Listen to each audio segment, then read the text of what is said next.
Populism is an investment only on fear and worry about the future. I believe in politics, I believe in the people, I don't believe in populism, and I don't believe this is the future of our institutions.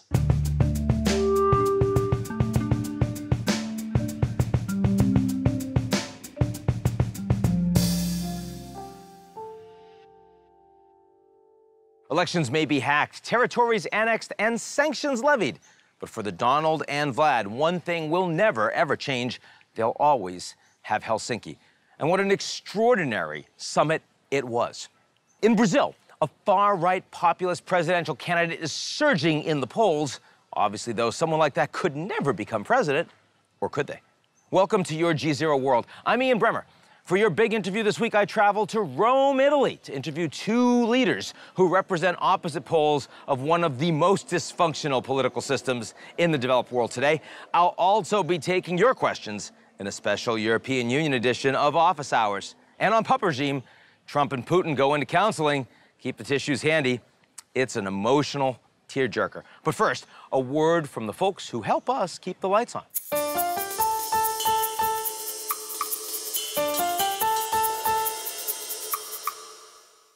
It was the Trump-Putin summit that everyone was waiting for, some hopefully, some fearfully, but on no count did it disappoint. By far, the best part of Trump's international trip, not his visit to the United Kingdom and embattled Prime Minister May, nothing getting done, undermining Brexit aspirations, trade relations, all those things. Not certainly the NATO summit, Trump declaring victory, but getting absolutely nothing from his allies, and the U.S.-European relationships worse than they've been at any point since World War II. No, it was all about Putin, and both Trump and Putin came into this meeting expecting a much better relationship, came out of it pretty satisfied.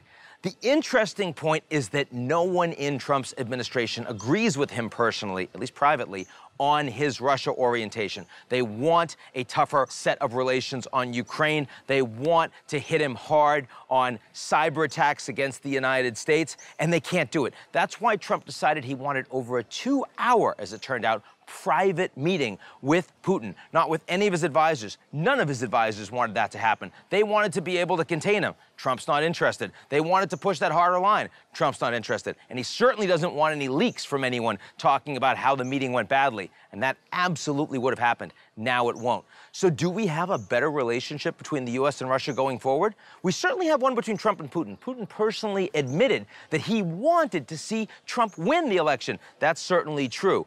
But the ability of Trump to make this relationship work doesn't rely on Trump itself.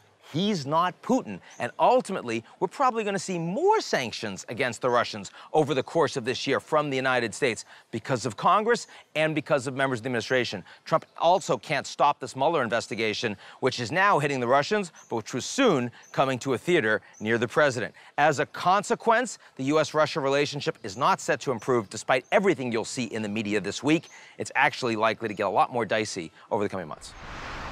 That's enough for me. And now to you and your questions from social media. It's a special European Union edition of Office Hours. Given the rise of populism right now in Europe and the current activity around the Brexit plans, how possible do you think it is that other European countries will attempt to leave the EU? Hi, Sabrina. No, I don't expect any more exits in the foreseeable future from the European Union. I mean, Brexit should have been the easy one because they weren't in the Eurozone to begin with. It was just an EU exit.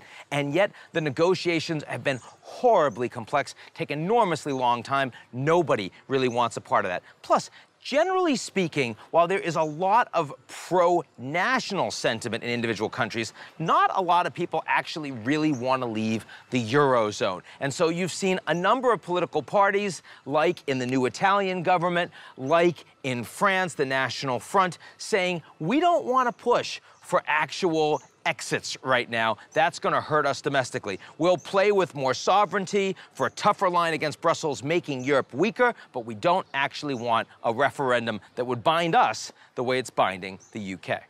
Is there a way for the European Union to prevent the erosion of liberal democracies in Europe? Thanks for the question, Catherine. You know, it's hard, right? Because if you think about why the European Union expanded as much as it did, there was a logic to it. The belief was that over time, countries all over the world, not just in Europe, were going to become more liberal democratic. They were going to align more with those European democratic values, which means why not bring your borders right up to Russia, bring them right down to the Middle East, even let Turkey become a candidate member, because if those countries are ultimately going to look more like you anyway, you're going to want it to be the largest possible union. Problem is, it hasn't worked that way. And particularly in East Europe, we're talking about weaker, more fragmented, more brittle political institutions that, if anything, these days start looking more Russian than they did 5, 10, 15 years ago. If that's the case and you really want to make sure that you're saving common values in Europe, you need to focus first on the countries that are most committed to it. That means Western Europe, Northern Europe, and some of the core in the South. But over time, if you want to make this work, you could also focus on grassroots. And that means look at the localities where you have strong mayors, you have strong regional, provincial governments that actually are more aligned, pick and choose. That works all over the world. It can certainly work in Europe. So that's it for this week. Remember that if you want your question answered, all you have to do is email a short video to submissions@gzeromedia.com. In Rome, the past is always present, but talk to the locals hanging around the city's many ancient ruins and you will get the sense, as I did, of the new politics taking hold in Italy today. Two particularly prominent locals, representing opposite poles of this political divide, are former Prime Minister Matteo Renzi, who fell from power in late 2016, and Beppe Grillo, founder of the upstart Five Star Movement, which surged to first place in Italy's elections this spring. Renzi, who resigned after holding a failed constitutional referendum in late 2016, came into office as a reformer, but with ties to the center-left establishment. He was a staunch advocate of European integration and close friend to G7 allies like Angela Merkel and Barack Obama. But it was exactly that pro-EU and openly globalist outlook that made Renzi very vulnerable, not a surprise, to the populism of Beppe and his Five Star Movement. Earlier this month, I traveled to Rome to talk to both Renzi and Grillo. I wanted to understand better these two very different approaches to solving Italy's decades-old economic and political problems. And I also wanted to learn what Italy's current political turmoil could tell us about similar upheavals happening throughout Europe and even in the United States. Former Prime Minister Renzi, lovely to be with you. It's a pleasure. So tell me, what has happened in your country? I need 2 hours, 3 hours, maybe 2 days. In the last election, in 2018, we lost very clearly an important election. And for the first time in Europe, maybe, a populist government led a very important country in Europe. So I think now, for us, it's a very bad news. They're not just winning in Italy. They're gaining force in a lot of places, both in this part of the world as well as across the ocean. Are you surprised? In Italy, if you look at the polls today, Salvini is very popular. Mm-hmm. But I believe populism is not always popular. Maybe today. Maybe for 1 day, maybe for 1 week, maybe for 1 month, maybe for 1 year. But I believe this country is different respect to the message gave in the last month from the new government. This country is a country of migrants. Our grandfather left Italy to live in USA, in Belgium, in France, in Germany, as migrants. And our culture is a culture of welcome.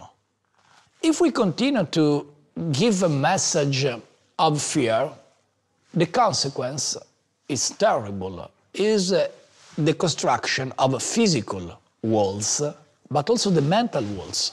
In the next 5, 10 years, given what we're seeing not just in Italy, but across so much of the developed world, do you think our institutions need to change? Does Europe need to change?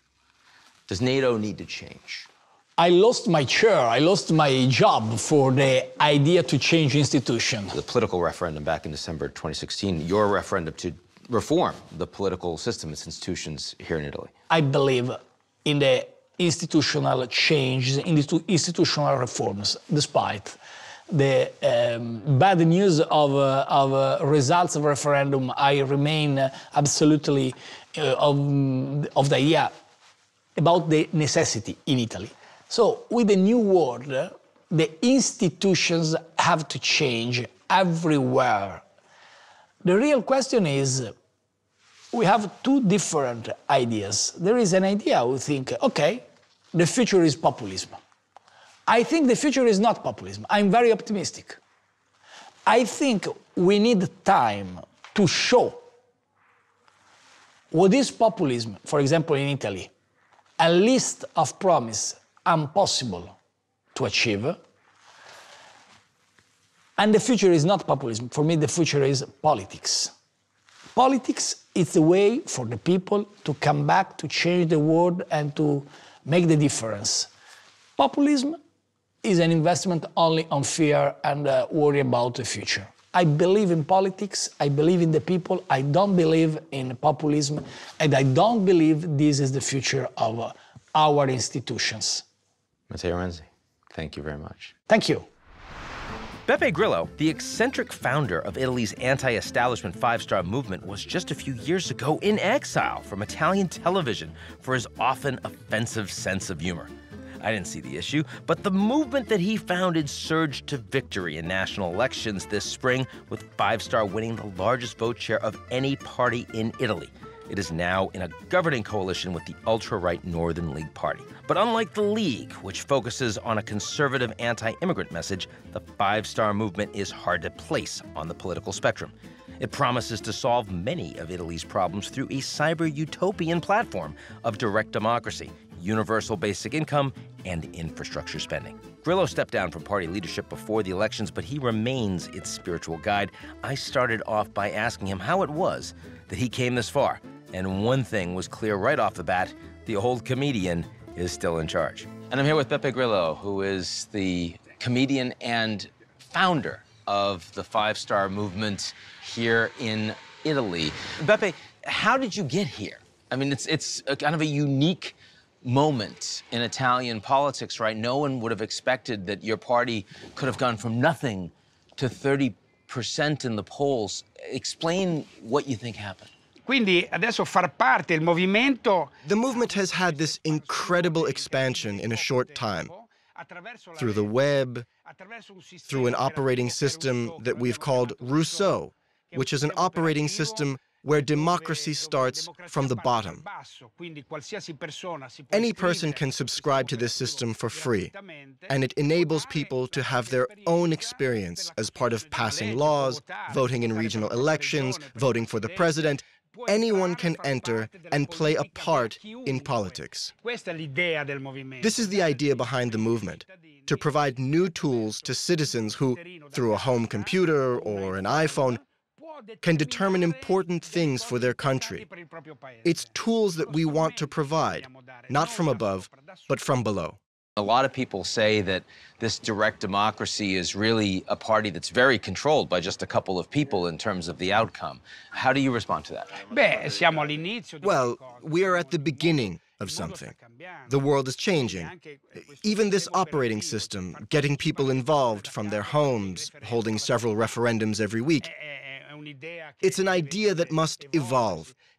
We started from scratch. We're at 20,000, 30,000, 70,000. We now have 150,000 registered members. Maybe only half of them vote, but it's a work in progress. So the institutions, the political institutions as they exist in Italy right now, not just the politicians, but the institutions, the political process, you think needs to go away? You have to realize that democracy is outdated. What is democracy? Less than 50% of the people turn up to vote. When you get 30% of 50%, you only have 15%. It's minorities today that manage democracy. Democracy will be replaced, potentially with random drawing. We may get rid of voting altogether. I don't know, but I think we could draw one of the two chambers of parliament at random, proportionally, according to age, income, north and south, male and female, so that the people can be truly represented. What you see right now in Italy is not just in Italy. It's happening across Eastern Europe. It's happening in Western Europe. It happened with Brexit. It's happening in my United States. Is there a commonality in these movements that you see in this growth of populism, or are they different in every country? Absolutely. Today, economic globalization means that nations and states no longer count for anything. Today, about 70% of public goods in Italy are managed by multinationals, which are 2,000 kilometers away. Today, with a tweet, as I've said before, you can change the life of a country in a fraction of a second from the other side of the world. We're going back to the city-states with the disappearance of nations and borders. On Europe, it felt to me that the early days of the Five-Star Movement, one big piece was we do not want to be a part of the Eurozone. And that certainly is not the approach that your government has right now. Why the change? No, il movimento ha diverse anime. The movement has different souls. It's a movement. Also, Casaleggio and I, who founded it, we had different ideas. We proposed a referendum on the euro. Let the Italian people decide whether to stay in the euro. Not in Europe, but in the euro. A consultative referendum so that we can have a conversation for a year about a plan B. We don't have a plan B in case something goes wrong. I'll say again, with a tweet, you can change the political and economic situation of the world in a split second.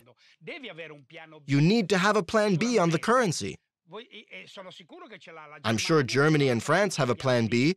I didn't say leave the euro. I said to let the Italian people decide with a referendum. Do you personally still support a referendum on the euro, in or out for Italy? Yes or no? Un referendum, io sarò sempre a favore. I am always in favor of referendums, of the referendum as an instrument. I am always in favor on any subject. The most democratic method I know is having an online referendum from my iPhone on all subjects. We need this technology to be available. This is the soul of the Five-Star Movement. To provide tools and then to be biodegradable. It is a biodegradable movement. Once citizens become more aware and they have the knowledge and the willingness to take care of their lives, the movement no longer has any reason to exist. How do young people differ politically from old guys like you? They differ in the sense that they need a narrative. Why has the left collapsed in Italy? What's the reason? They have no narrative. They don't tell stories. I have to ask you what you think about my president, Donald Trump. Look, at the beginning, I was a bit shocked. I read his book. I had the perception that he would win because he had this confrontation with the global press, which attacked him, which is what happened to us, too. The more they attacked us, the more it made us popular. It's a strange thing. I don't know how it's going to end.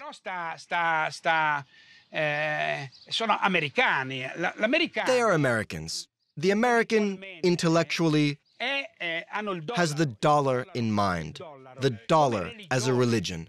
Pepe Grillo, thank you very much. Grazie a te che sei venuto. Fantastic. And on Puppet Regime this week, I try to help Trump and Putin work through some of the intimate issues that came up during their tete-a-tete in Helsinki. Okay, guys, I'm glad you're here. And I want you to remember the important thing as we work through this is that we be honest with one another. No post-truth nonsense in this office, okay? So, who'd like to begin? Donald? What you said over the summer, Vladimir, that I am not your bride. It was very unfair and hurtful. And I was just very, very hurt. I thought we have agreement, Donald, not to let truth become problem for us. But suddenly you never remember what you tweet. This is main problem with you. You are always that's on the phone, problem? always on social media. That's the problem? Yes, is one of problem. Look, I put so much online for you, for us, to remove woman who stood between us. Okay, just prove it. Now in America is hysterical. They drag our name through mud, and you are just... Please, look, first of all, okay, he loves it, okay? Let me just tell you, okay? I mean, he loves that he is the center of attention in America, okay? To be honest, I'm surprised he can even keep his shirt on just sitting here, okay? Will you please, okay? So he loves, okay? And the other thing, look, if things get bad with me, he's just gonna run off with China, okay? That I can tell you, China. How dare you I've bring seen it before. her into this? I call it China Maples, really. I know. She just uses and uses and uses you, Vladimir. It's a disgrace, really. I mean, I can hardly I don't need American permission. I mean, she treats you like a puppet, really. No puppet, no puppet. You are puppet.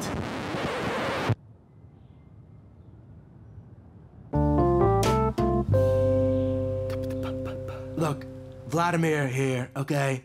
He doesn't understand my life, okay? I have to deal with Congress, the failing media, their courts, and the treatment of me by all of these people is just very, very unfair. Cry me a river, Donald. Oh, cry me If you don't again. like Everything's about media, cry me with courts, this guy. You can't talk just about get anything rid else. of them. Yeah, you think it's so easy, okay? But you, I see you up there on your...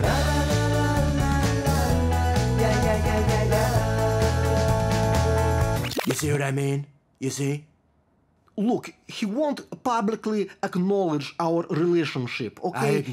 I acknowledge. Every time our relationship comes into public, he just starts... Radical Islamic terrorism, Ian. Uranium, football, ISIS, ISIS, ISIS, ISIS, ISIS, ISIS, ISIS. Okay. Let me interrupt. Sorry, what were we talking Can you about? guys think of some things that you still do share?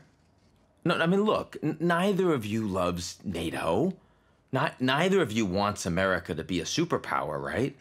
I mean, you both spent the 1990s broke and hanging out with Russian criminals. Not broke, Ian. I was not broke.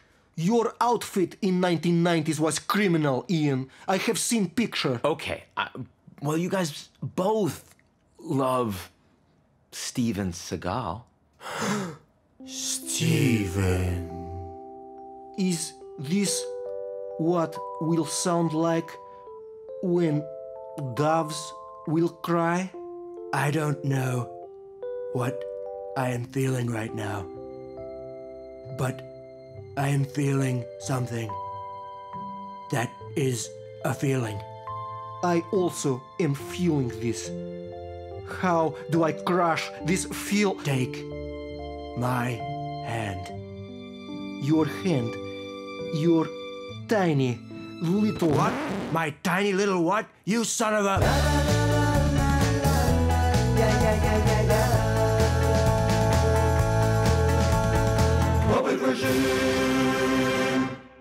That's our show this week. We'll be right back here next week with U.S. Senator Marco Rubio. Don't miss it. In the meantime, stay up to date with all things GZERO by heading to gzeromedia.com and downloading the GZERO World Podcast. There's no money in it for you, but it will make you a better person. See you next week.